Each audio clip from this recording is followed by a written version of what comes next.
She fled to the icy mountains to escape a wedding. But when she got there, she discovered something that would change everything. The biting wind of August 1879 whipped across the small station of Silver Creek, Colorado, carrying snowflakes that danced like ghosts around the solitary figure of Elizabeth Hartwell. Today I bring you a story that transcends time, a narrative about courage, true love, and the search for freedom, in an era when women were like birds in gilded cages.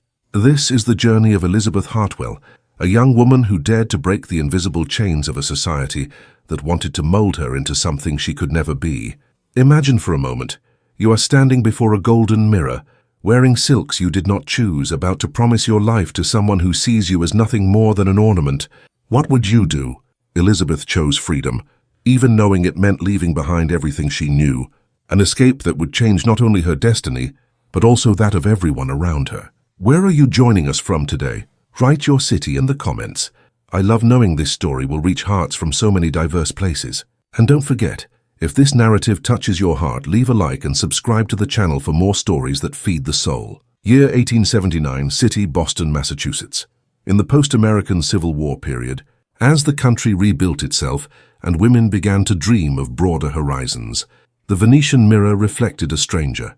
Brown hair pinned in perfect curls, a sky-blue silk dress that cost more than a working-class family earned in a year, and green eyes that held secrets no Boston lady should ever know. Elizabeth Hartwell observed herself with the same melancholy as someone contemplating the bars of a gilded prison. The Hartwell mansion breathed opulence in every detail: Persian rugs that cushioned footsteps, baccarat crystals that shattered the morning light into 1,000 rainbows, and the permanent scent of French roses that Mary Flanagan religiously refreshed in the Ming vases.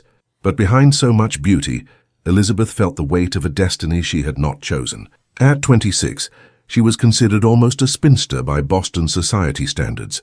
Her father, Judge Edward Hartwell, a man with graying temples and a stern gaze, saw this delay as a lost opportunity that needed to be quickly recovered. Richard Pemberton, a coal baron with hands always too clean for someone who dealt with the earth, had asked for her hand not out of love, but for social convenience. She would be the missing piece to complete his collection of status symbols.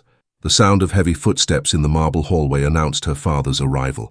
Elizabeth didn't turn. She knew that cadence like one knows an approaching storm. "Elizabeth," the deep voice echoed through the room. "Your mother would have been proud to see you so well positioned in society." Elizabeth touched her mother's pearl brooch, the only object that still connected her to memories of genuine tenderness. Her mother had died when she was 15, taking with her the only disinterested hugs Elizabeth had ever known. "Richard is here for dinner," the judge continued. "He has news about the wedding date." A chill ran down Elizabeth's spine. She turned slowly, meeting her father's calculating gaze. "Father, she began, but the words died in her throat. "What, Elizabeth? Do you have any objection to becoming one of the most respected women in Boston?" "Respected." The word echoed in her mind like the sound of closing chains. Elizabeth lowered her eyes, her hands trembling imperceptibly on the silk of her dress.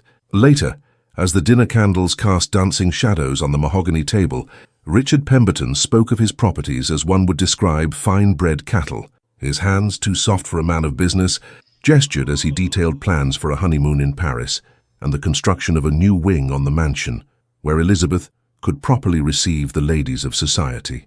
Elizabeth chewed the flavorless food, each bite a reminder that soon even this would be controlled by another. She watched through the window the distant lights of the North End, where Italian immigrant families lived in cramped quarters, but where she knew from her secret charity work there was more true love than in all the mansions of Beacon Hill combined. "Elizabeth is very quiet tonight," Richard commented, a condescending smile playing on his lips. "I hope you're not preoccupied with those philanthropic activities of yours. Once married, of course, you will have more appropriate responsibilities." Elizabeth's fork stopped mid-air.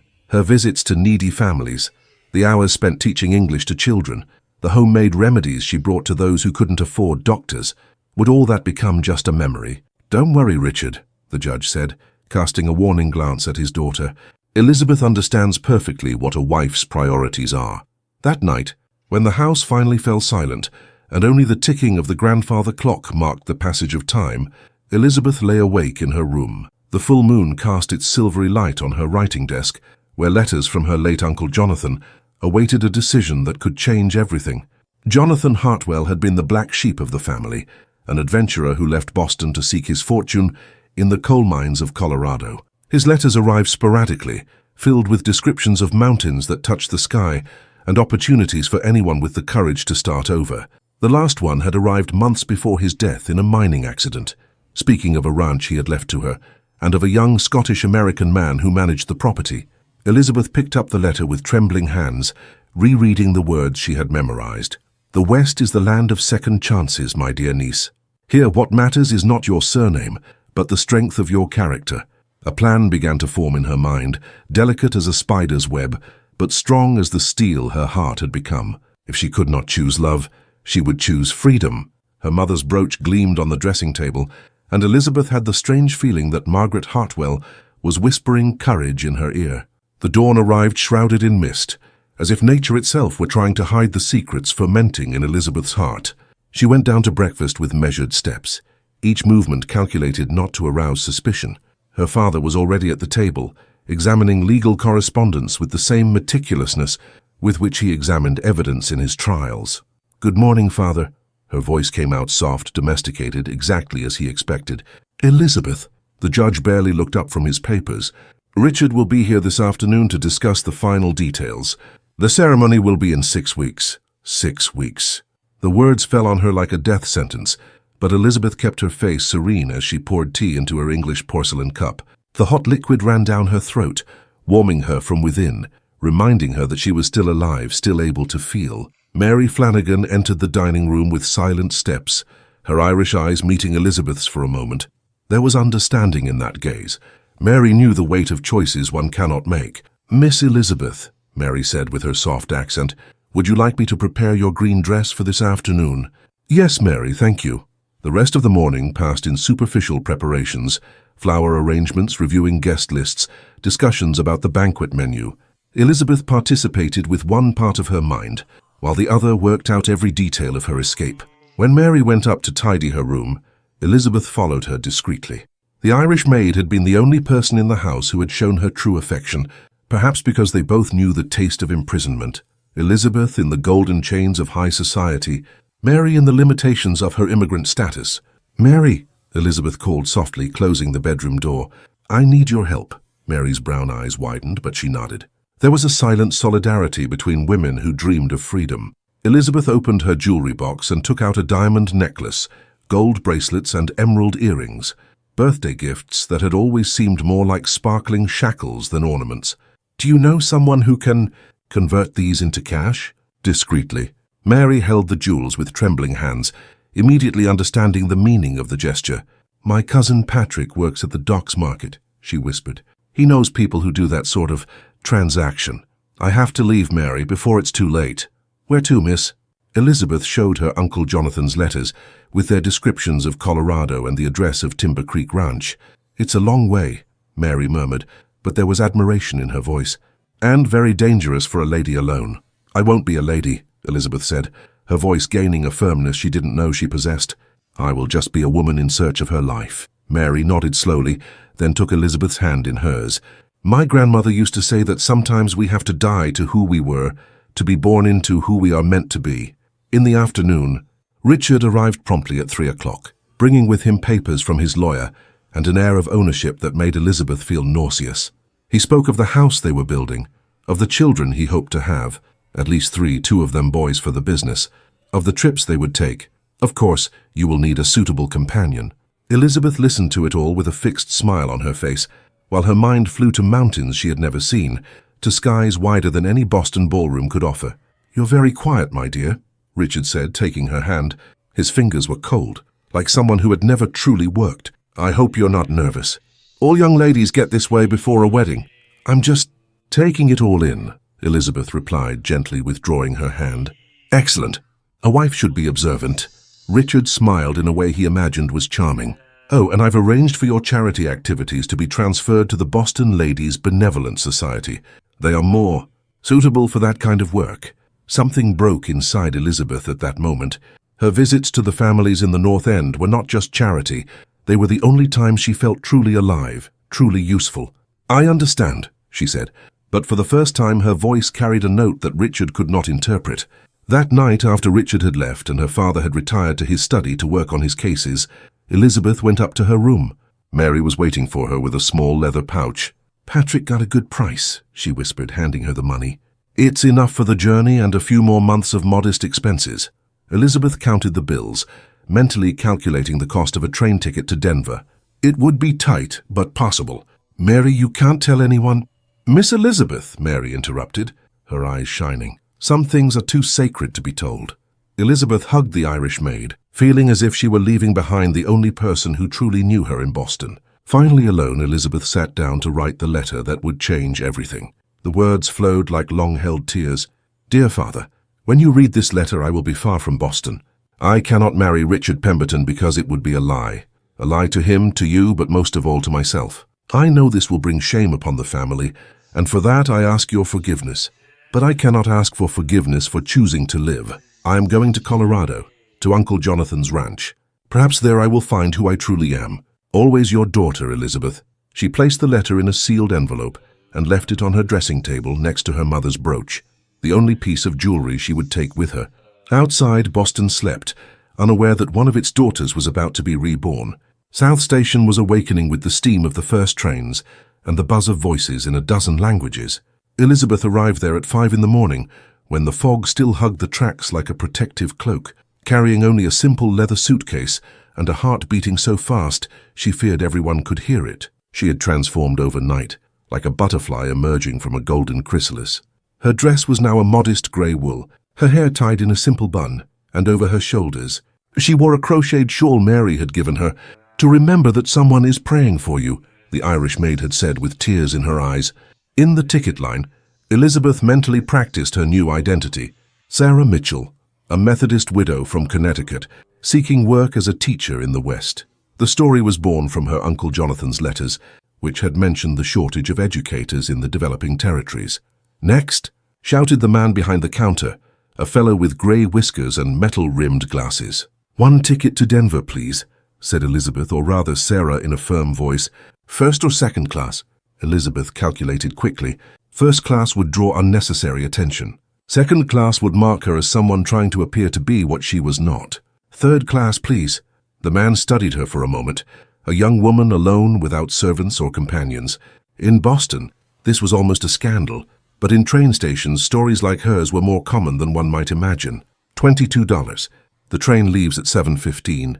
5-day journey, with stops in Springfield, Albany, Buffalo, Chicago, Omaha, and Cheyenne. Elizabeth handed over the money, noticing that her hands no longer trembled. It was as if, in abandoning her identity as Elizabeth Hartwell, she had also abandoned all the fears that identity carried. The train was an imposing creature of iron and steam, panting at the platform like a tamed dragon. Elizabeth found her seat in a modest car with wooden benches and small windows, but it offered something that no room in the Hartwell mansion ever had: the promise of movement, of change, of possibility.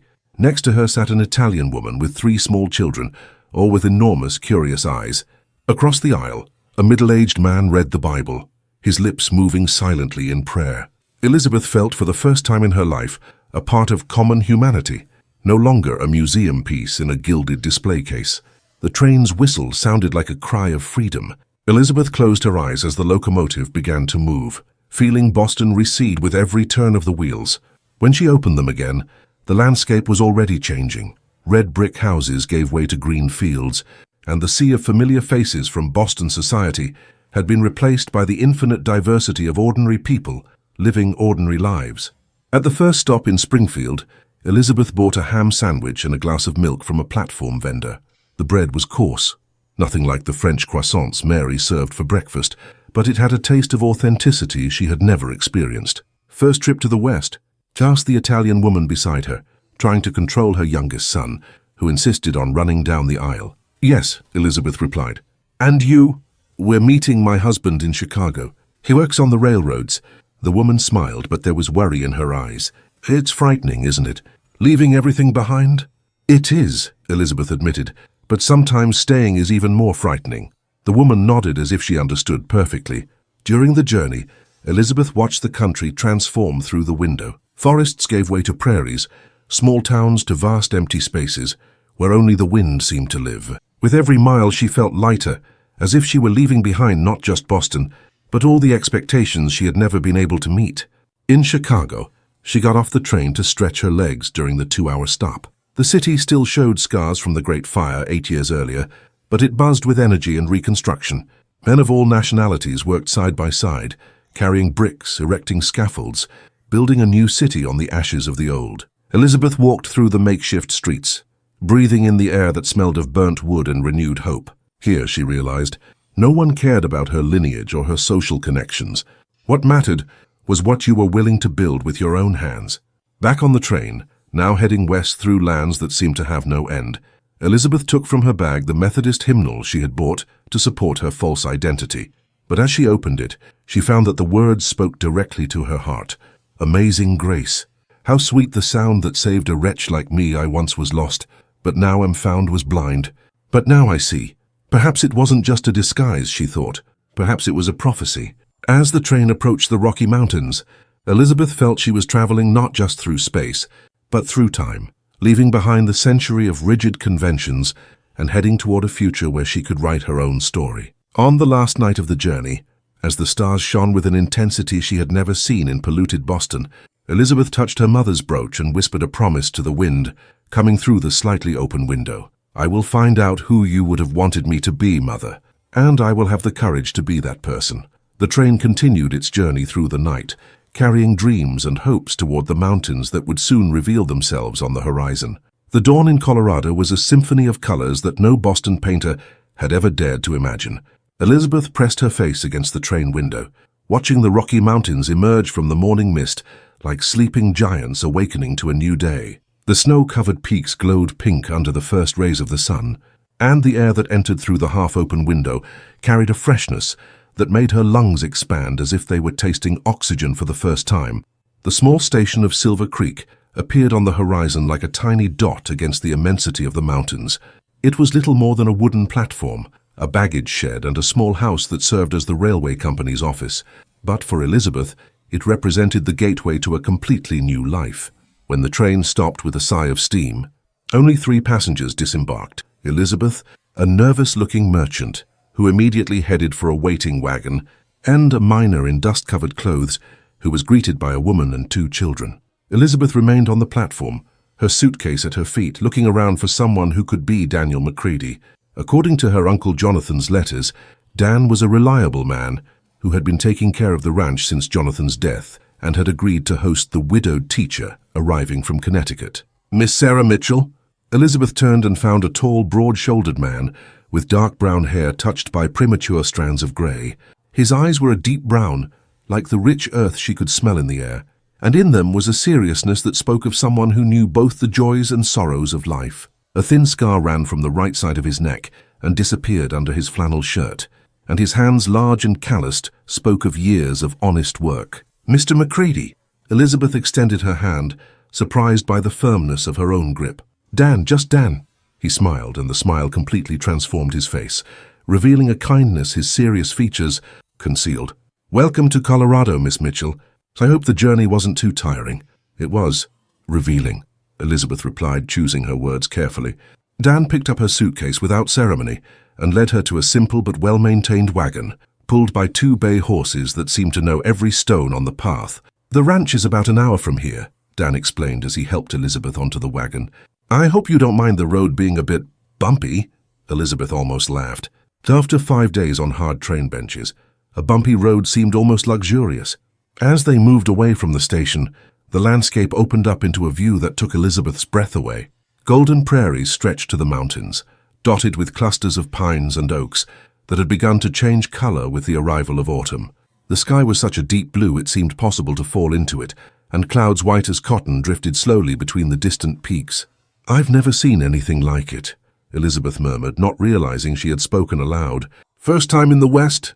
Dan asked, giving her a curious look. Yes, Connecticut is very different, Dan nodded, but Elizabeth noticed he was watching her discreetly, as if trying to decipher something in her posture or way of speaking. Your Uncle Jonathan used to say that Colorado changed people, Dan said after a few minutes of comfortable silence. He said the vastness of the place forced you to discover who you really were inside. Elizabeth felt a shiver that had nothing to do with the cool mountain air. It was as if Jonathan was speaking to her through Dan's words. "Did you know him well?" she asked.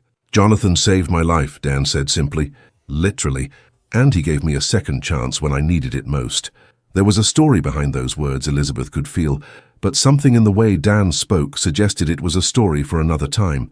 Timber Creek Ranch appeared gradually, nestled in a valley protected by pine-covered hills. The main house was made of wood and stone, 2 stories high, with a wide porch that wrapped around the entire front of the building. It was not a mansion like those in Boston, but there was something solid and welcoming about it that made Elizabeth's heart quiet for the first time in weeks.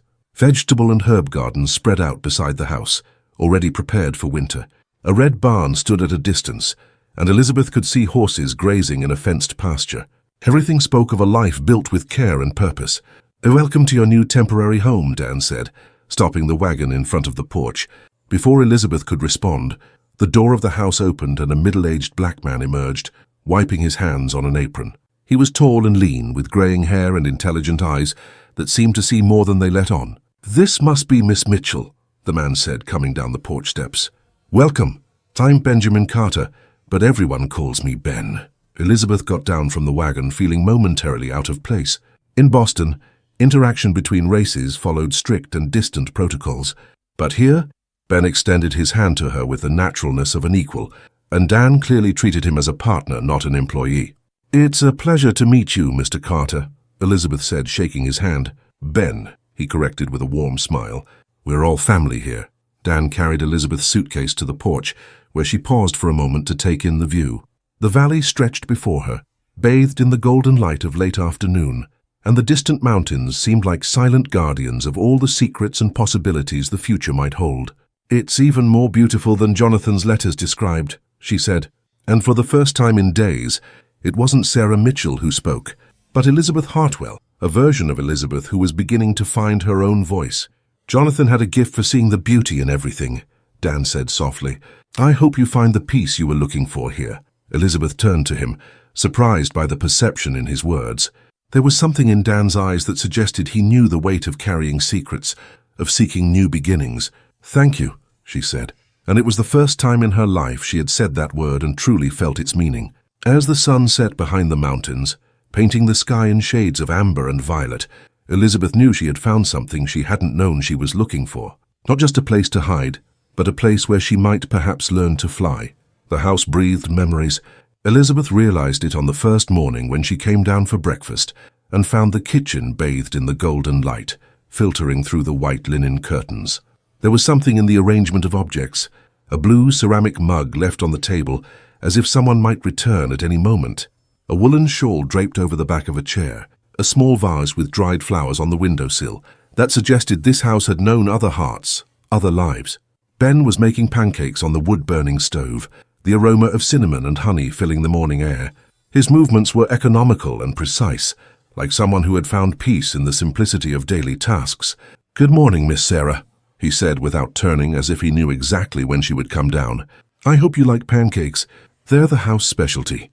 "They smell wonderful," Elizabeth replied, accepting the cup of coffee he offered. The coffee was strong and dark, nothing like the delicate tea she used to drink in Boston, but it warmed her body in a way that made her feel more awake, more alive. "Dan left early to check on the cattle in the north pasture," Ben explained, serving the pancakes on a simple but beautiful earthenware plate. "He said he'd be back for lunch and would show you the rest of the property then." Elizabeth nodded, but her eyes wandered around the kitchen, noticing details she hadn't seen the night before. There was a carved wooden cradle in a corner, covered with a blanket in a geometric pattern that didn't seem to be of European origin. On a shelf, a leather-bound Bible shared space with what looked like another religious book, but with characters she couldn't identify. "Ben," she said hesitantly, "may I ask, is Dan married?" Ben stopped stirring at the stove, and for a moment the silence stretched between them like a taut thread. "He was," he finally said, his voice heavy with an old sorrow. "Mary, or White Dove as her family called her. She and little Thomas died 3 years ago." Elizabeth's chest tightened. "I'm so sorry. I didn't know." "How could you have known?" Ben turned to her, his eyes gentle but firm. "Dan doesn't talk about it much, but you'll see signs of it around the house. He couldn't. He can't bring himself to get rid of their things." Elizabeth looked again at the cradle, the shawl on the chair, the second Bible on the shelf, and she understood. This house was a sanctuary of memories, a place where love continued to live even after those who had created it were gone. "How did it happen?" she asked softly. Ben poured himself some coffee and sat at the table, his large hands wrapping around the mug as if seeking warmth. "Militia. They said they were clearing the area of undesirable elements." His voice carried a carefully controlled bitterness.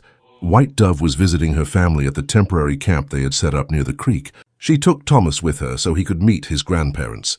When the men arrived, he didn't finish the sentence, but he didn't need to. Elizabeth knew the stories. She had read about the incidents in the West in Boston newspapers, always described in sanitized language that hid the real brutality. Dan wasn't with them.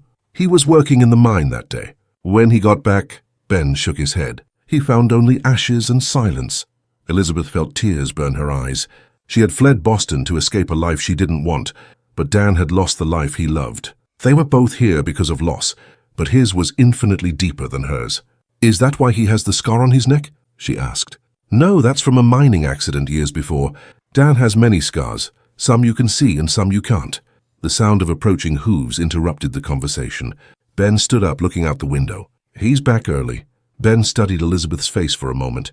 "Miss Sarah, Dan is a good man. He's hurt, but not broken. And sometimes," he hesitated, "sometimes God puts people in our lives exactly when we need them." Elizabeth didn't have time to respond.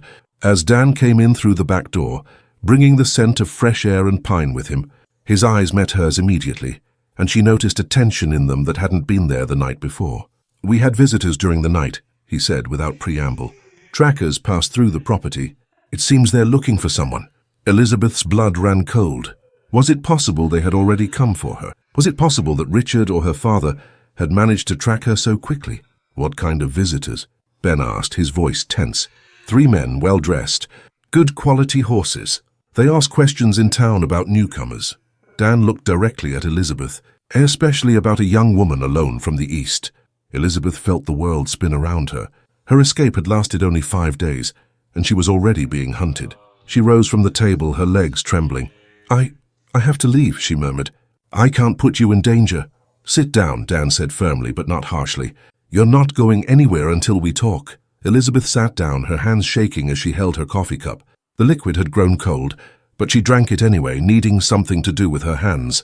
"Miss Mitchell," Dan said, pulling a chair to sit opposite her, "I think it's time you told us who you really are." The snowstorm arrived like a white blanket that covered the valley in absolute silence. Elizabeth watched from the living room window as huge flakes fell from the grey sky, transforming the world outside into something magical and unreal. It was only September, but in the Colorado mountains winter came whenever it pleased, without asking permission from the calendar. Dan had lit a fire in the stone fireplace, and the flames danced, creating shadows that played on the wooden walls. Ben had retired early, claiming he needed to check the barn before the snow got too deep, but Elizabeth suspected he wanted to give her and Dan the privacy they needed for difficult conversations. "Looks like we won't be going anywhere for the next few days," Dan said, poking the embers with an iron poker. "This snow could last until tomorrow night." Elizabeth nodded, feeling a mix of relief and apprehension. The snowstorm protected her from the men who were looking for her, but it also left her cornered with the questions she had seen in Dan's eyes since morning. "Dan," she said softly, "about what you said earlier today. About me telling you who I really am." He turned to her, dropping the poker and settling into the worn leather armchair across from the sofa where she was sitting. The firelight gilded his face, softening the lines of worry around his eyes. "I've noticed a few things," he said gently. "Your hands are too soft for someone who's worked as a country school teacher. You know about medicine. I saw how you examined the cut on the horse's leg yesterday, with knowledge you don't learn from school books. And there's the way you speak." Elizabeth looked down. "What about the way I speak?" "Formal education, classical. You quoted Virgil in Latin when you first saw the mountains. How many country school teachers know Virgil?" Elizabeth felt her cheeks flush. She had been careless, letting fragments of her true education slip out. "And besides that," Dan continued, "Sarah Mitchell, if she really were a Methodist widow from Connecticut, would know that Methodists don't make the sign of the cross before meals. Catholics and Episcopalians do. People raised in high society Episcopalian homes do." Elizabeth raised her eyes, meeting Dan's firm but gentle gaze. There was understanding there, not judgment. "You're not going to turn me over to them, are you?" she asked, her voice almost a whisper. "That depends," Dan said, "on who you really are and why you're running." The fire crackled in the ensuing silence. Outside, the wind howled through the pines, but inside, protected by the solid walls of the house and Dan's calm presence, Elizabeth felt she could finally let her guard down. "My name is Elizabeth Hartwell," she said, the words coming out like a long, relieved sigh. "I am the daughter of Judge Edward Hartwell of Boston." Dan nodded slowly, as if pieces of a puzzle were fitting together in his mind. "And the men looking for you? Probably sent by my fiancé, ex-fiancé." Elizabeth wrung her hands in her lap. "Richard Pemberton, he is important in Boston, wealthy, powerful, and he's used to getting what he wants. And you ran from the marriage." "I ran from a prison," Elizabeth corrected, her voice gaining strength. "Richard doesn't love me. He wants me as a trophy, a decorative piece for his social life. And my father. My father sees the marriage only as an advantageous alliance." Dan leaned forward, resting his elbows on his knees. "And you? What do you want?" The question caught her by surprise. No one had ever asked her what she wanted. Not her father, not Richard, not even herself until recently. "I want to live," she said finally. "I want to have choices. I want to help people, not because it's expected of a society lady, but because it's what my heart tells me to do. I want to wake up in the morning and decide how I'll spend my day based on my own desires, not the expectations of others." "And what do you plan to do now?" Elizabeth looked at the flames, then at Dan. There was something in his solidity, in the way he listened to her without haste or judgment, that made her feel she could trust him with her life. "I don't know," she admitted. "I was hoping I could stay here until I had a plan. Uncle Jonathan left the ranch to me, so technically," she hesitated, "but I don't want to put you in danger. If Richard sent men after me—" "Richard Pemberton," Dan interrupted, and there was a strange note in his voice. "The coal tycoon? You know him?" Dan stood up and walked to the window, watching the snow continue to fall. "I know of him by reputation. His mining companies aren't known for their kindness to their workers."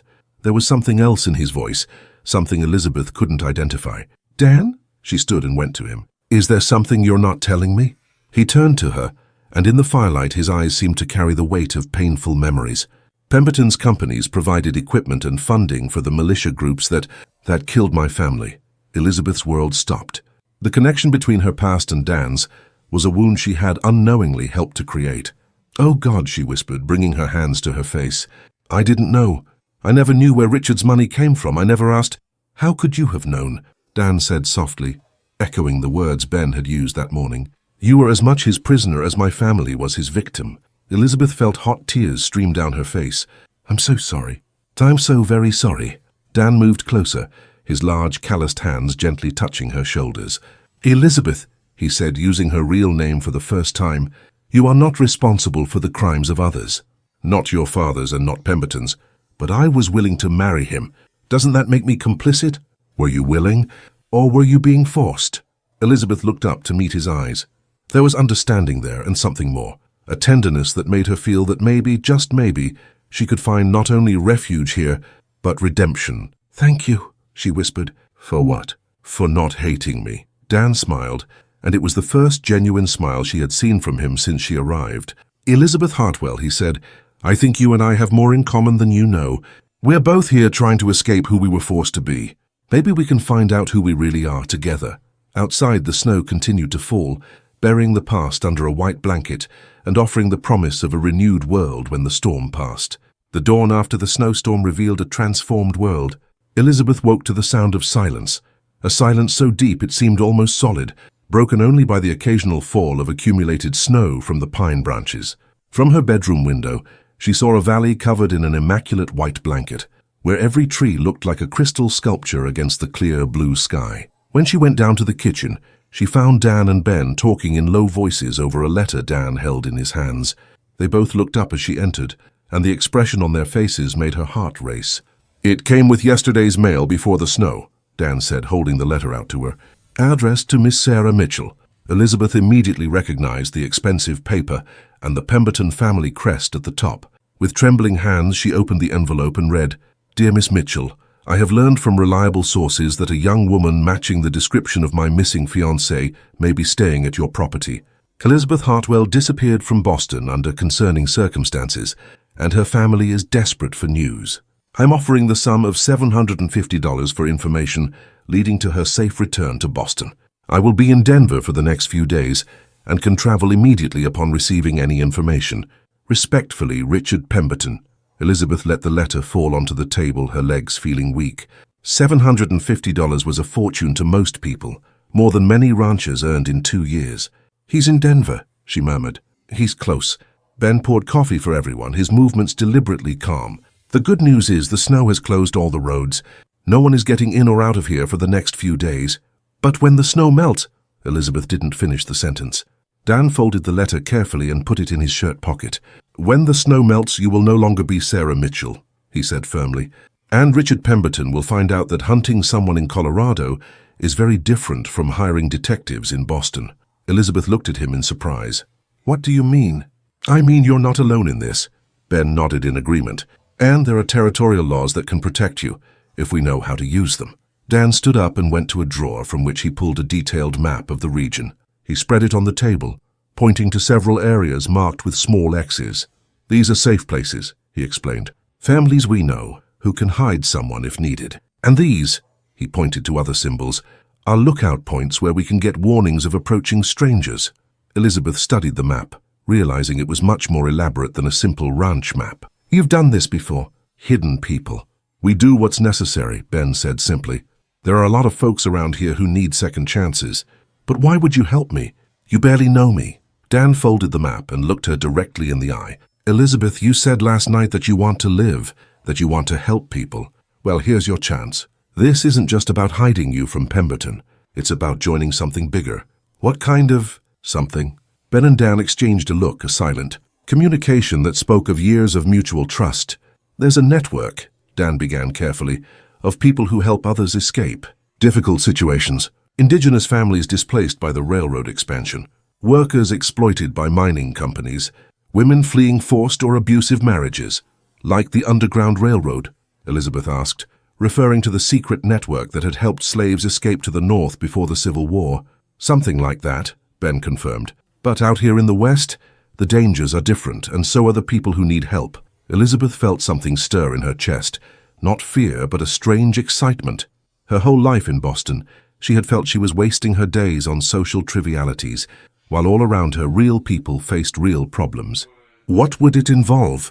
she asked. "First," Dan said, "we need to establish your legal identity here.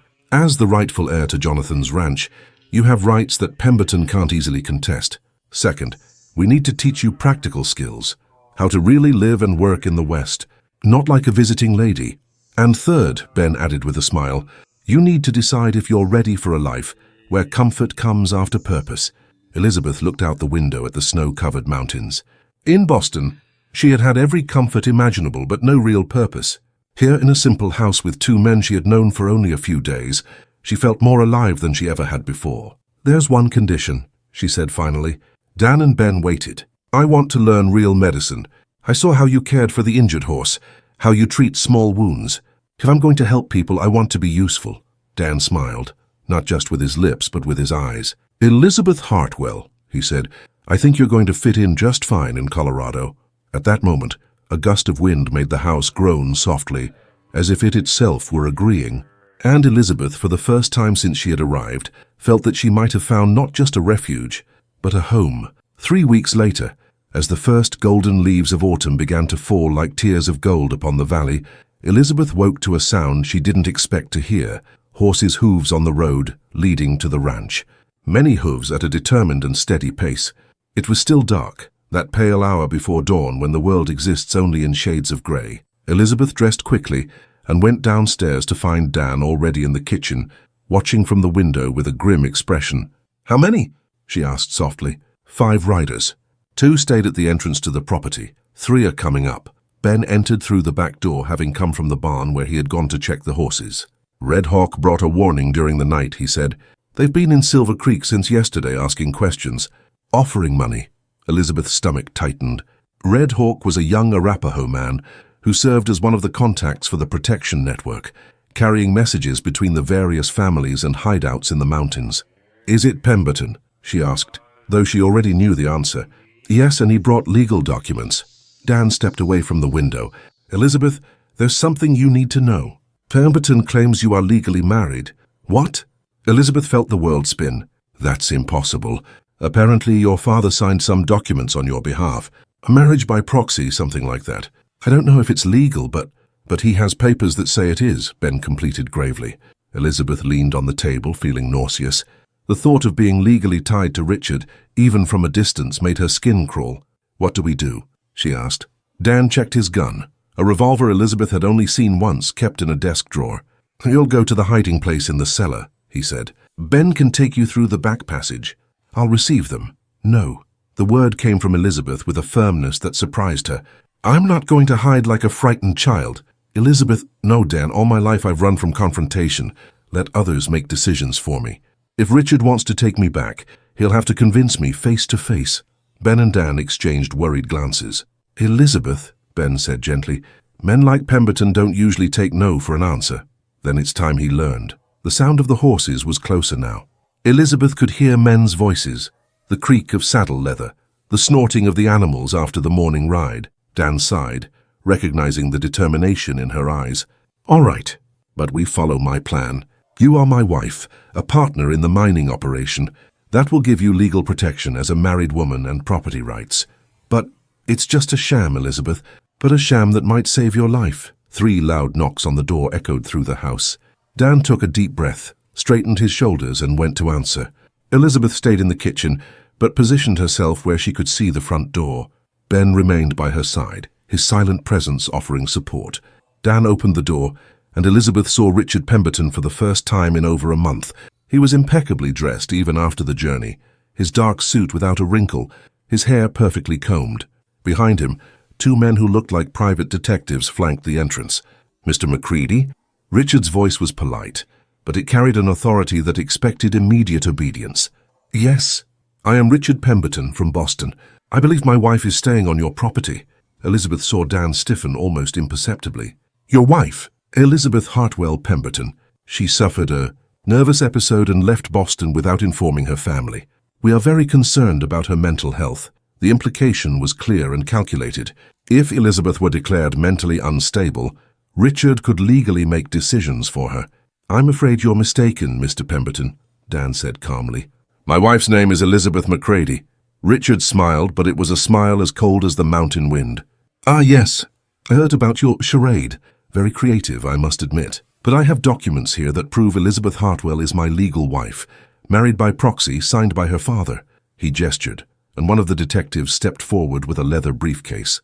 "I also have a court order from the territory of Colorado authorizing me to retrieve my wife and take her back to Boston for proper medical treatment." Elizabeth's blood ran cold. Richard had thought of everything, used every connection, every law to his advantage. Dan examined the documents, his expression revealing nothing. "Impressive documents," he said finally, "but I'm afraid there's a small problem." "What problem?" Dan stepped aside from the door, and Elizabeth appeared at his side. She saw the flash of triumph in Richard's eyes when he saw her, followed immediately by something darker when he noticed how she had changed. Elizabeth was no longer the porcelain doll from Boston. Her hands had calluses from work, her face was tanned by the mountain sun, and her eyes burned with a determination Richard had never seen before. "The problem," Elizabeth said, her voice clear and firm, "is that Elizabeth Hartwell is dead." Richard blinked, clearly not expecting that response. "I buried that person a month ago," Elizabeth continued. "The woman standing before you is Elizabeth Macready, wife of Daniel Macready, partner in the Timber Creek Mining Company, and a legal citizen of the territory of Colorado." "That's ridiculous," Richard said, but Elizabeth caught a note of uncertainty in his voice. "It's the legal truth," Dan said, producing his own papers. "We have a marriage certificate, ownership documents for the mine, and witnesses to our union." Richard studied the documents, his confidence beginning to waver. "Even if that were true," he said slowly, "the marriage by proxy has temporal precedence." "Ah," Elizabeth said, taking a step forward, "but there's something your documents don't mention, Richard. Something that makes your supposed marriage completely invalid. And what would that be?" Elizabeth smiled, and it was a smile that would have made her mother proud. "The fact that you are already married." The silence that followed.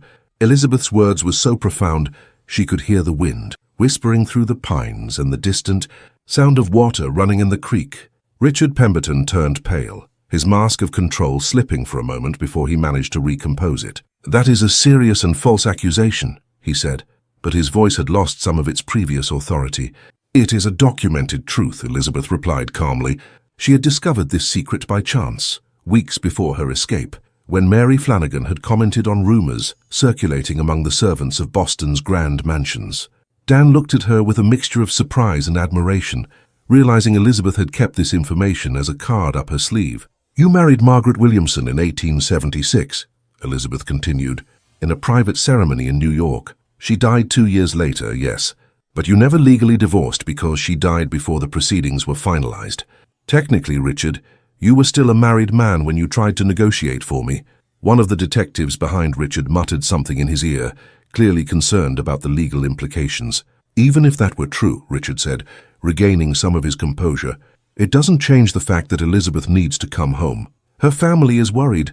"My family," Elizabeth interrupted, "consists of my father, who sold me like cattle to seal a business deal, and you, a man who sees women as properties to be collected." She moved closer, and Richard involuntarily took a step back. "But let me tell you about my new family, Richard. Dan here lost his wife and child to the militia, funded by your mining companies. Ben over there is a war veteran who fights every day to build a dignified life in a country that questions his humanity. And I have finally found a place where I can be useful, where I can make a difference in the lives of real people." Richard tried to regain control of the situation. "Elizabeth, you don't understand the realities of the world. You need protection, structure. I need freedom," she said firmly. "And if you truly loved me, you would respect that choice." "Love?" Richard laughed, but it was a bitter sound. "Elizabeth, love is a luxury for people who can afford to ignore practical realities. I offered you security, social standing, comfort, a gilded cage, a respectable life." "Respectable to whom?" Elizabeth's voice rose, carrying years of pent-up frustration. "To men who make money from the blood of workers? To a society that measures a woman's worth only by her ability to adorn a man's arm?" Dan took a step forward, subtly placing himself between Elizabeth and Richard. "I think the lady has made herself quite clear, Mr. Pemberton. She's not going with you. And who's going to stop me?" Richard gestured to the two detectives behind him. "I have legal documents. Documents that have just been questioned on solid grounds," said a new voice. Everyone turned to see a tall, thin man approaching the porch. He wore a simple but well-cut suit and carried a leather briefcase. His graying hair was neatly combed, and there was a natural authority in his posture. "Judge Morrison," Dan said with evident relief. "Daniel, Miss Macready." The judge inclined his head respectfully toward Elizabeth. "I heard there were visitors making interesting legal claims around here." Richard straightened up, trying to recover his authority. "I am Richard Pemberton from Boston. I have documents here."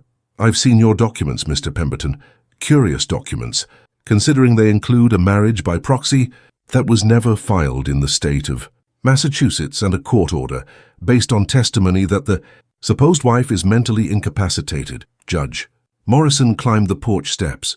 "Imagine my surprise to discover that the woman in question is not only in full possession of her mental faculties, but is also an established legal property owner in this territory. That's impossible. On the contrary, Mr. Pemberton, Elizabeth Macready, formerly Hartwell, is the legal heir of Timber Creek Ranch, according to the duly registered will of Jonathan Hartwell. She is also a registered partner in the Timber Creek Mining Company and the legal wife of Daniel Macready." The judge smiled. "All the paperwork is in perfect order." Richard looked from Elizabeth to Dan, then to the judge, realizing he had been outplayed at his own game. "This can't be the end of it," he said, but the threat in his voice was fading. "Actually, it can and it will be," Judge Morrison said firmly. "And Mr. Pemberton, I suggest you refrain from making any more claims about proxy marriages, considering that a deeper investigation into your own marital arrangements might reveal interesting irregularities." Richard stood motionless for a long moment, realizing he had lost. His eyes met Elizabeth's one last time, and she saw there not love or concern, but the cold rage of a man accustomed to getting what he wanted. "This isn't over, Elizabeth," he said quietly. "Yes, it is," she replied calmly. "It was over the moment I chose to live." Richard turned sharply and descended the porch steps, his detectives following him. In a few minutes, Elizabeth heard the sound of the horses fading away, taking with them her past and all the chains that had once bound her. Dan placed a gentle hand on her shoulder. "How do you feel?" he asked.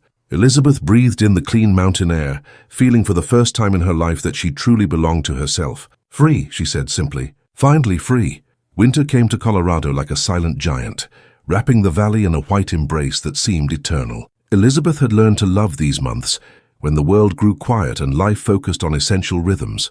The warmth of the fireplace, the aroma of fresh bread in the kitchen, the long night spent reading by lamplight as the wind howled outside like an ancient lullaby. It was December when Grandmother Willow arrived at the ranch. Elizabeth first saw her as a small stooped figure walking through the snow, carrying a carved staff and a worn leather pouch.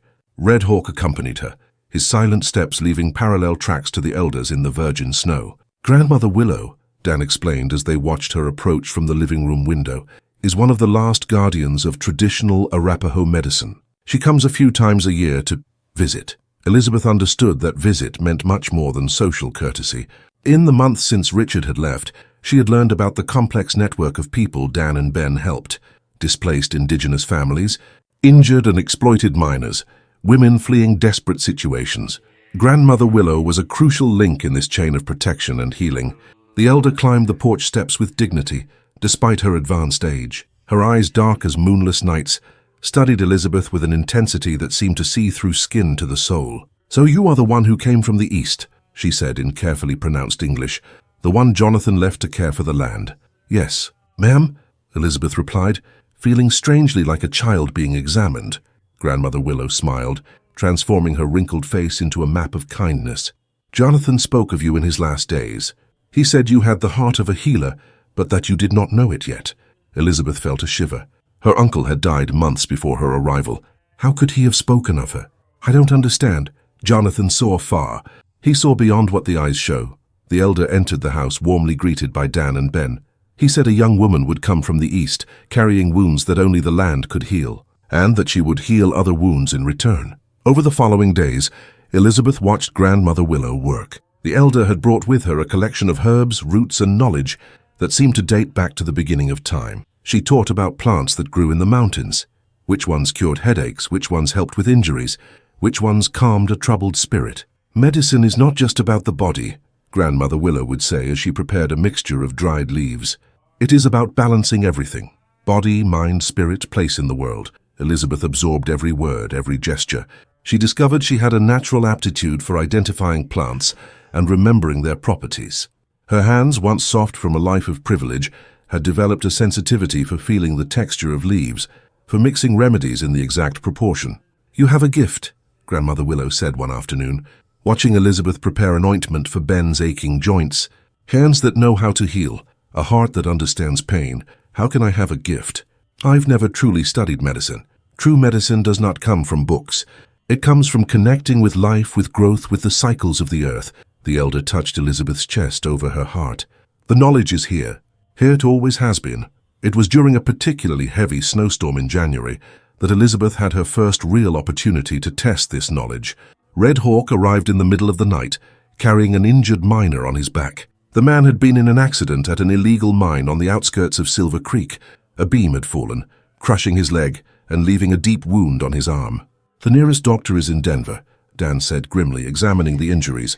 "And with this blizzard—" "There's no time," Elizabeth said, surprising everyone with the firmness in her voice. "I can help." She worked through the night with Grandmother Willow guiding her in whispers. She cleaned the wounds, applied herbal remedies to prevent infection, and splinted the broken leg with boards and bandages. Her hands moved with a confidence she didn't know she possessed, as if they were remembering ancient knowledge. The miner survived. More than that, he made a full recovery, something that surprised even Grandmother Willow. "You have more than a gift," the elder told Elizabeth the next morning. "You have a calling." "A calling?" "A purpose the Spirit gave you. In Boston you were living a life that was not yours. Here you are living the life that was always meant to be yours." In the weeks that followed, Elizabeth's reputation as a healer spread throughout the region. People came from far and wide: miners with lungs damaged by coal dust, women with difficult labors, children with fevers that wouldn't break. Elizabeth welcomed them all, constantly learning, developing intuitions that surprised her. Dan watched her transformation with something that went beyond admiration. There was tenderness in his gaze when he saw her care for a sick child, respect when she made difficult decisions about treatments, and something deeper that neither of them yet had the courage to name. One evening, after a particularly long day caring for an entire family with influenza, Elizabeth and Dan sat on the porch despite the cold, watching the stars that shone with crystalline clarity in the dry mountain air. "Do you have any regrets?" he asked softly. "About what?" about leaving Boston. The life you could have had. Elizabeth thought for a long moment, watching the crescent moon hang over the distant peaks. Do you know the difference between the life I would have had and the life I have? She said finally. Dan waited. In the life I would have had, I would be an ornament in another man's house. In the life I have, I am building something that matters with my own hands. She turned to him, and in the starlight Dan saw something in her eyes that made his heart race. Dan, you saved me. You didn't just hide me from Richard. You saved me from a life that would have killed me slowly, day by day. Elizabeth, he began, but she placed a finger on his lips. Let me finish. I know you still carry Mary and Thomas in your heart. I know you're not ready to love again. But I want you to know that what I feel for you has nothing to do with gratitude or convenience. It has to do with recognizing a soul that matches my own. Dan took her hand, lacing his fingers through hers. Elizabeth, you don't have to say anything right now. I just wanted you to know. They sat in silence, holding hands under the stars, two wounded hearts slowly learning to trust again. And in the mountains around them, the wind whispered ancient secrets of a love that grows slowly, like deep roots stretching until they find solid ground. Spring came to Colorado like a whispered promise, first in small signs that only attentive eyes could recognize, a different smell in the air, snow melting faster on the south-facing slopes, the appearance of brave little flowers pushing through the last traces of winter. Elizabeth had learned to read these messages from the earth during the months spent with Grandmother Willow.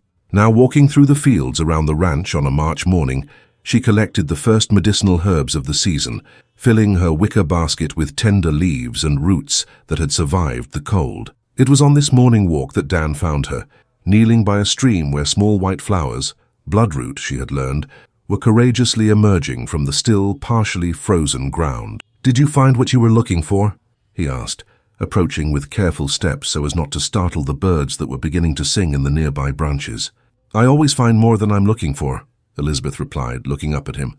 The morning sun lit up her face, highlighting the changes the months in Colorado had brought, golden freckles on her nose, laugh lines around her eyes, a serenity she had never possessed in Boston. Elizabeth, Dan said, and there was something different in his voice, a decision made. There's something I want to show you. He led her down a path she had never taken before, winding through a grove of young pines until they reached a small sheltered clearing. In the center of the clearing, someone had planted a garden. It was no ordinary garden. European medicinal plants grew side by side with Native American herbs. There was a small stone altar in the center, decorated with objects that spoke of two different cultures united in harmony. A simple wooden cross next to a dream catcher woven with colorful threads. Mary planted this, Dan said softly. It was our way of honoring both her traditions and mine. Elizabeth walked slowly through the garden, recognizing many of the plants Grandmother Willow had taught her to identify.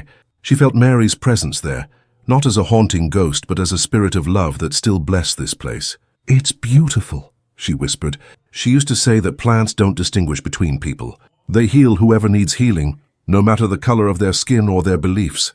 Dan knelt by the altar, gently touching the wooden cross. I wanted to bring you here because it's time. Time for what? Dan stood up, turning to Elizabeth with eyes that shimmered with unshed tears. Time to let Mary and Thomas go. They will always be in my heart, but he reached for Elizabeth's hand.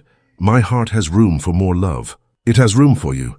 Elizabeth felt her own tears begin to fall. She had waited for these words, but now that they had come, the emotion surprised her with its intensity.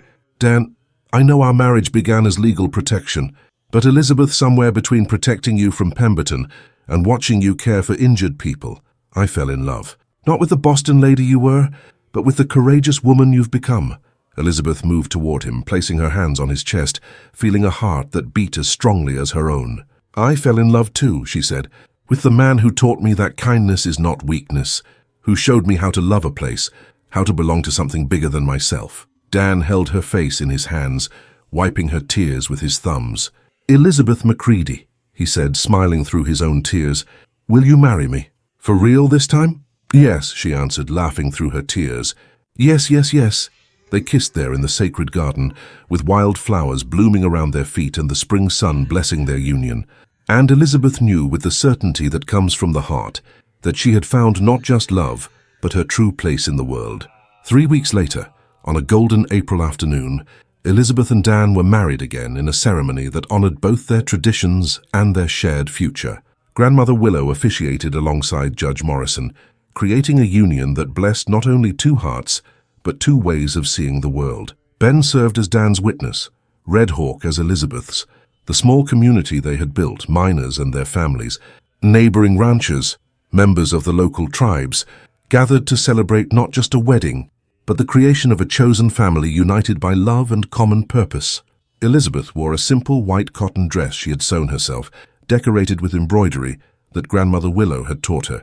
In her hair, she wore wildflowers picked on the morning of the ceremony. There were no diamonds or silks, but there was something infinitely more precious: authenticity. When they exchanged vows, they did not recite memorized words written by others, but promises that came directly from their hearts. "I promise to honor not only who you are today," Elizabeth said, "but who you are becoming each day. I promise to be your partner in building a life that matters, that leaves the world a little better than we found it. I promise to protect your freedom as much as our love," Dan said. "I promise to be the soil where you can grow, the wind that helps you fly." As the sun set behind the mountains, painting the sky in shades of pink and gold, Elizabeth danced with her true husband under the emerging stars. The music came from a fiddle played by Ben and a native flute in the skilled hands of Red Hawk, creating a melody that seemed to be born from the earth itself. And Elizabeth, who had once been a porcelain doll in a gilded display case, danced barefoot on the grass with dirt under her nails and joy running through her veins like new blood. She had found not only freedom but purpose, not only love but home. The summer of 1880 brought challenges that tested everything Elizabeth had learned about strength and community. The Timber Creek Mining Company, which she and Dan had transformed from a simple operation into a cooperative offering fair wages and safe conditions, began to attract unwanted attention from larger companies that saw their humane approach as a threat to the model of exploitation that dominated the region. It was on a hot July morning that trouble arrived. Elizabeth was in her makeshift clinic, an annex built onto the side of the main house, caring for a miner's son who had broken his arm, when Ben entered with a grim expression. "Elizabeth, you need to see this." Outside, a group of about 20 men had gathered in the main yard of the ranch. They were not local miners. Elizabeth knew them by name and story. These were men from out of town, with expensive clothes and attitudes that spoke of corporate authority. Dan was on the porch, talking with what appeared to be the leader of the group, a tall man with a well-trimmed mustache, wearing a suit that cost more than most local families earned in a year. "Mr. McCready," the man's voice carried the kind of politeness Elizabeth recognized from Boston. "I am Harrison Wells, a representative of the Continental Mining Corporation. We are interested in acquiring your operations." "It's not for sale," Dan replied simply. Wells smiled, but it was a smile that didn't reach his eyes. "Everything is for sale, Mr. McCready. It's just a matter of price. We are prepared to offer a very generous sum." Elizabeth approached, standing beside Dan. She felt Wells's eyes examining her, calculating, categorizing. "And you must be the famous Miss McCready. I've heard about your interesting medical activities." There was something unpleasant in the way he said interesting, an implication that sent a shiver of danger down Elizabeth's spine. "Mrs. McCready," she corrected calmly. "And yes, I run a clinic for the local community." Fascinating. Though I am concerned that someone without formal medical credentials is practicing medicine. There could be legal implications.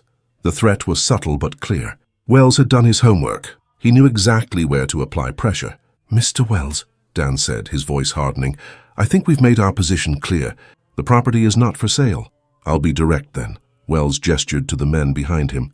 "Continental has contracts to supply coal for 3 new railway lines. We need all the production from this region. Your little operation is interfering with our plans. Our miners are free to work where they choose," Elizabeth said. "If they choose to work with us, it's because we offer better conditions." "Ah, yes. Fair wages, humane hours, free medical care." Wells made each word sound like an insult. "Very noble, but economies don't run on nobility, madam. They run on efficiency.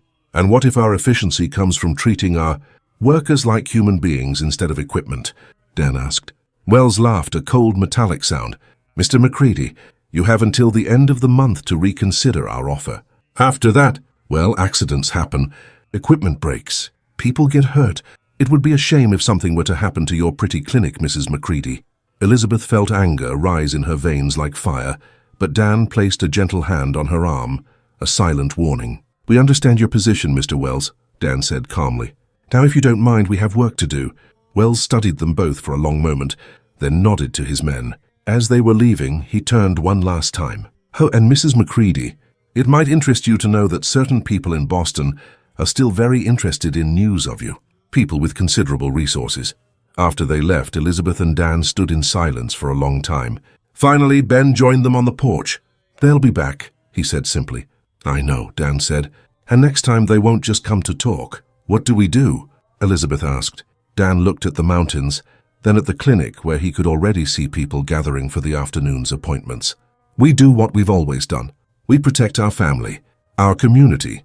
That night they met with Red Hawk, Grandmother Willow, and several other members of the Protection Network. The plan that emerged from that meeting was bold and risky, but it was born from the same determination that had brought Elizabeth across the continent in search of freedom. "If Wells wants a war," Elizabeth said, "he's going to find out he underestimated who he's up against." In the weeks that followed, the community mobilized in ways that surprised even Elizabeth. Miners from other operations began to arrive, seeking the fair conditions that Timber Creek offered. Entire families moved to the area, building simple but solid homes, creating a network of mutual support. Elizabeth expanded her clinic, training other women from the community in basic health care. Grandmother Willow conducted workshops on traditional medicine, creating a synthesis of knowledge that benefited everyone. And when Wells returned at the end of July, with more men and more explicit threats, he found not a vulnerable operation, but a united community, prepared to defend not just their land, but their way of life. The real battle was just beginning. The final confrontation began one August morning, as the sun was still painting the mountains pink and gold. Elizabeth woke to the sound she had learned to fear, many horses approaching, at a fast and determined pace. This time, Wells didn't come to negotiate. He brought with him not only men from Continental Mining, but also 2 federal marshals, and to Elizabeth's horror, a familiar figure with grey hair and an authoritative posture, her father. Judge Edward Hartwell stepped off the special train that had stopped at the Silver Creek station, as if he owned the territory. Even from a distance, Elizabeth could see the cold determination in his eyes, the same expression he wore in court when he was about to deliver a sentence that would change lives forever. "Elizabeth," Dan murmured, watching the approach through the window, "you don't have to face him." "Yes, I do." Her voice was firm, but Dan could feel the tension in her shoulders. "I ran once. This time I will stay and fight." Ben joined them on the porch, along with Red Hawk and several other community members who had come at the first sign of trouble. It was comforting, Elizabeth thought, to be surrounded by people who had chosen to be there, who would fight by her side not out of obligation, but out of love. Judge Hartwell ascended the porch steps with the same confidence that had once intimidated Elizabeth in Boston. His eyes examined her coldly, noting every change. The calloused hands, the simple cotton dress, the golden freckles from the mountain sun. "Elizabeth," his voice carried decades of judicial authority. "I have come to take you home." "I am home," she replied calmly. "This charade has gone on long enough. You have caused the family enough embarrassment." "What embarrassment, Father?" "The embarrassment of having a daughter who chose her own life?" Wells stepped forward, producing a series of documents. "Mrs. Macready, if that is what you prefer to be called, I have several serious charges here.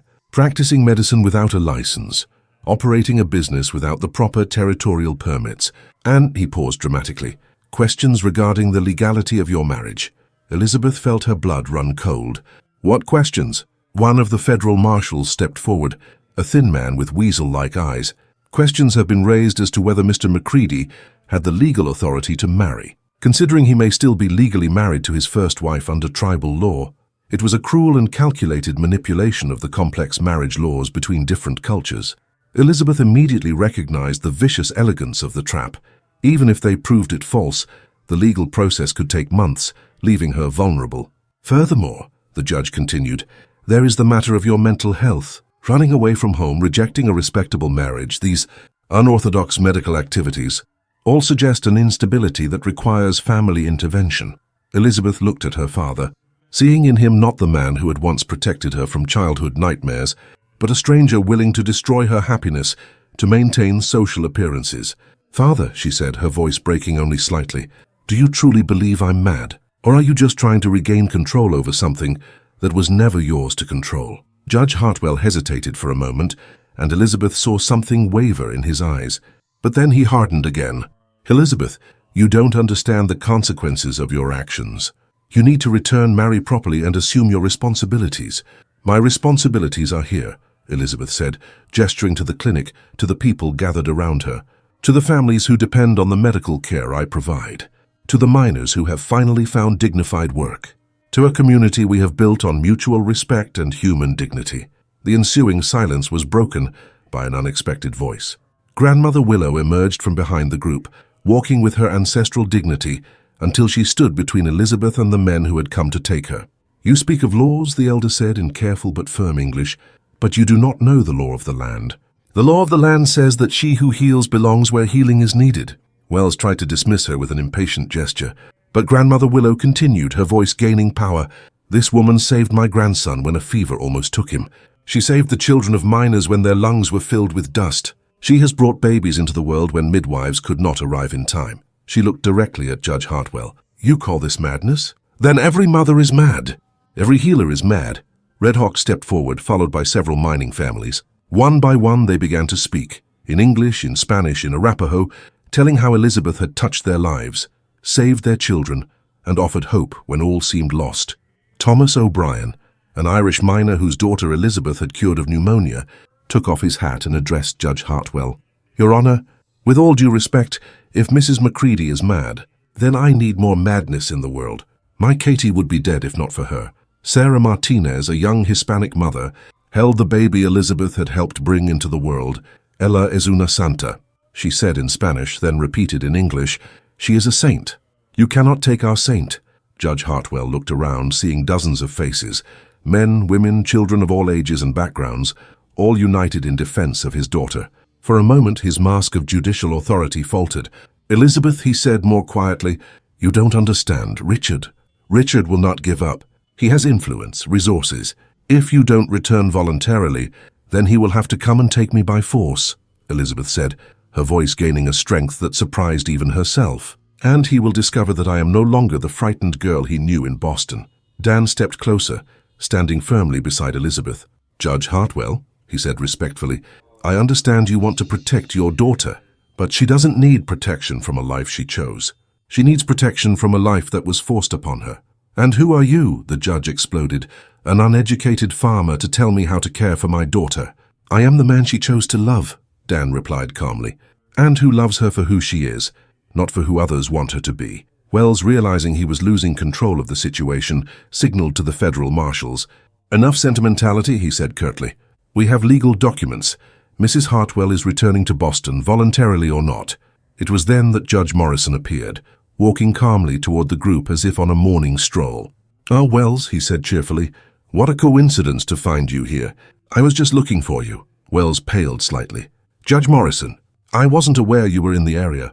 Oh, I've been quite busy lately, investigating some interesting irregularities. Morrison produced a folder of documents. For example, I've discovered that Continental Mining has been operating several mines without the proper territorial permits. And then there's the matter of unpaid wages to workers who were laid off last month. That's ridiculous. And then there are these fascinating letters, Morrison continued, producing a bundle of correspondence, exchanged between you and certain officials in Denver about removing obstacles to Continental's operations. Your definition of obstacles is most interesting, Mr. Wells. Elizabeth saw Wells exchange nervous glances with the federal marshals. The momentum was shifting. And you, Judge Hartwell, Morrison turned to Elizabeth's father, while I greatly respect your position in Massachusetts, you must understand that here in the territory of Colorado, we have our own laws. And those laws recognize Elizabeth Macready as an adult citizen, legally married, and operating a legitimate business. But the charges of illegal medical practice, one of the federal marshals began, have been dismissed, Morrison said simply. The territory has a very specific policy regarding medical care in rural areas. Anyone with demonstrated knowledge can provide basic care where licensed physicians are unavailable. And I have here, he produced more papers, depositions from 3 Denver doctors attesting to Mrs. Macready's competence. Elizabeth felt tears of relief burn her eyes. Morrison had anticipated every move, protected every flank. Wells, realizing he had lost, made one last attempt. This isn't over.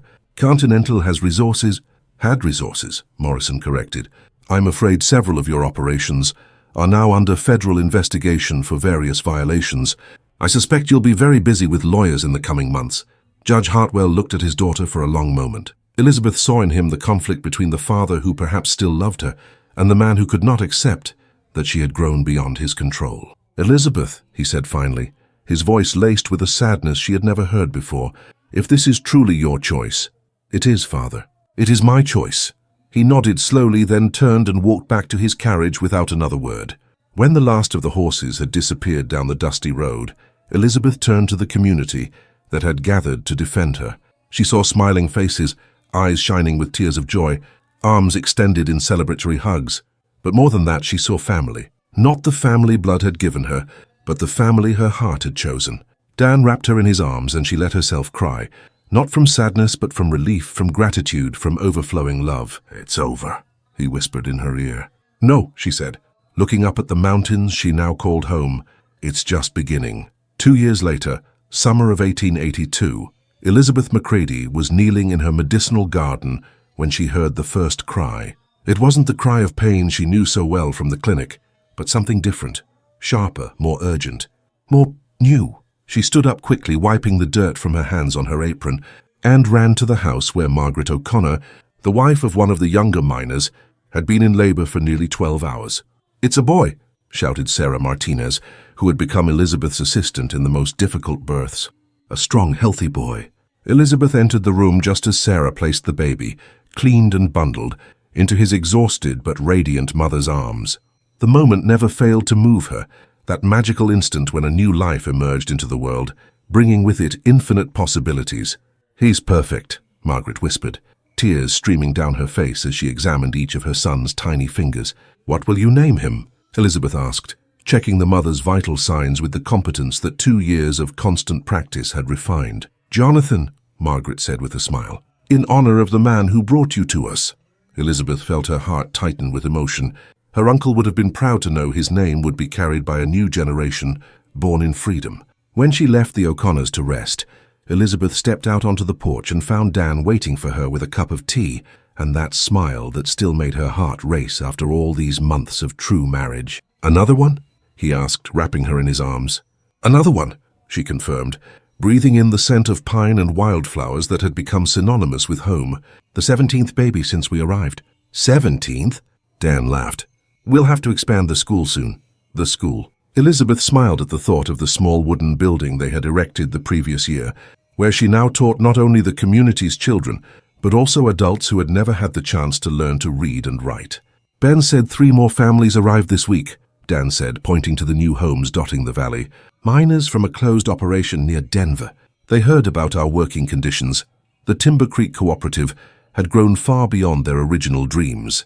What had started as a small coal mine had transformed into a thriving community that attracted workers from all over the region, not just for the promise of fair wages and safe conditions, but for the chance to live with dignity, to raise children in a place where a person's worth wasn't measured by the color of their skin or their origin." "And Grandmother Willow?" Elizabeth asked. "How is she reacting to the newcomers?" "Says she dreamed of them weeks ago," Dan laughed. "That the land told her more healers would come." Elizabeth smiled. The Arapaho elder had become not only her mentor in traditional medicine, but a sort of adoptive grandmother to the entire community. Her wisdom and stories united people from completely different backgrounds into one chosen family. "Dan," Elizabeth said, nestling deeper into his arms, "sometimes I still can't believe this is real. That we've managed to build something so beautiful." "You managed it," he corrected, kissing the top of her head. "You planted the seeds for all of this when you had the courage to choose who you wanted to be."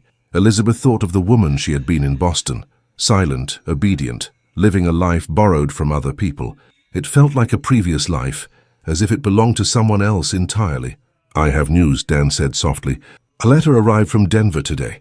Elizabeth pulled back slightly to see his face. "What kind of news?" Dan smiled, but there was a deep emotion in his eyes. "The territory is offering to officially incorporate our community, to recognize Timber Creek as a town, and—" he paused. "They want you to be the first official doctor of the region." Elizabeth felt the world spin. An official doctor would mean legal recognition of everything she had fought for, validation of all the knowledge she had acquired through years of practical study and Grandmother Willow's guidance. I don't have a formal medical degree." "You have something better," Dan said firmly. "You have 2 years of experience saving lives. bringing babies into the world, healing injuries that city doctors said were impossible to heal. You have the respect of an entire community. Elizabeth looked around the valley she now called home. She saw the clinic they had expanded 3 times, the school where children from different cultures learned together, the simple but dignified homes where families were building better futures. "And if I accept," she said slowly, "it means other women can follow the same path. That other Elizabeths trapped in gilded cages can discover they have wings."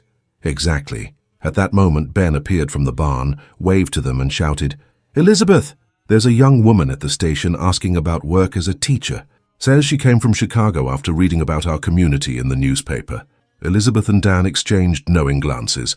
History was repeating itself, but this time with a different ending. "Looks like our family is growing again," Elizabeth said, already heading into the house to grab her shawl and go meet the newcomer. As she walked down the dusty road towards Silver Creek, Elizabeth reflected on the journey that had brought her here. She had left Boston fleeing a life that was not her own. She had found in Colorado not just freedom but purpose, not just love, but a way to turn her own healing into healing for others. The mountains rose around her like eternal guardians, their colors changing with the late afternoon light. The air carried the scent of wildflowers and the promise of evening rain that would nourish the gardens. And Elizabeth Macready, once Elizabeth Hartwell, walked with firm steps toward the future she had chosen to build, a future where women could be more than ornaments, where communities could grow based on mutual respect, where true love flourished, not in the gilded prisons of convenience but in the free soil of choice. Behind her, the valley of Timber Creek shone under the setting sun, each house, each garden, each life a note in the symphony of hope she had helped to compose. And in the mountains, the wind whispered stories of other women who would come, other brave souls who would find their way to freedom, following the footsteps left by a young woman who dared to dream of a world where she could fly. Elizabeth smiled, quickening her pace. A new story was beginning at the station, and she couldn't wait to help write it. In the end, she discovered, true freedom wasn't about running from who you were, but about having the courage to become who you always knew you could be. And this, she realized as the first stars began to appear in the Colorado sky, was only the beginning of all the stories yet to be told.